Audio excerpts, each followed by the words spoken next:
Прышпілі самае дарагое жыццё. Такую назву носіць чарговая прафілактычная акцыя. У гэтыя дні яшчэ большай актуальнасцю тым, што ў дзяцей пачаліся зімовыя канікулы. І яны разам з бацькамі, роднымі і блізкімі значна часцей вандруюць па краіне і за яе межамі. А ці гатоў аўтамабіль да прыняцця на борт маленькага пасажыра?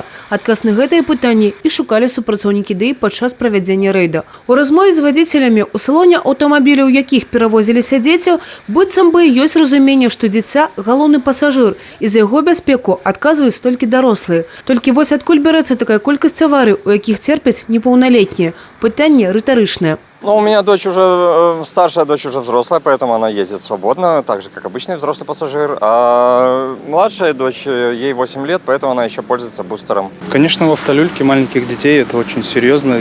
Каждый человек должен в первую очередь заботиться о своем ребенке. Это самое святое, наверное, то, что у нас есть. Я так считаю. Не пристегнул, а ребенку много не надо, он же маленький, тело еще хрупкое, ударился. И все, и неизвестно, чем может закончиться. Даже самая легкая авария. К перевозке детей относимся очень серьезно. Все-таки дело о нашей безопасности, о наших детей. Как бы это обязательно надо. З вадзіцелямі супрацоўнікі ДЭІ правялі прафілактычныя размовы аб мерах бяспекі пры перавозцы дзяцей. Раздалі памяткі, а маленькія пассажиры атрымалі карысныя падарункі. В рамках проведения мероприятия мы хотим напомнить водителям, что они отвечают не только за свою жизнь, но и за жизнь своих пассажиров, которые они посадили в салон своего автомобиля. Также хотим напомнить, как необходимо перевозить несовершеннолетних пассажиров. Ребенка в возрасте до 5 лет необходимо перевозить в детском удерживающем кресле. В возрасте от 5 до 12 лет в детском удерживающем устройстве, соответствующей весу и росту ребенка. Если рост ребенка выше 150 сантиметров, то достаточно просто ребенка пристегнуть ремнем безопасности.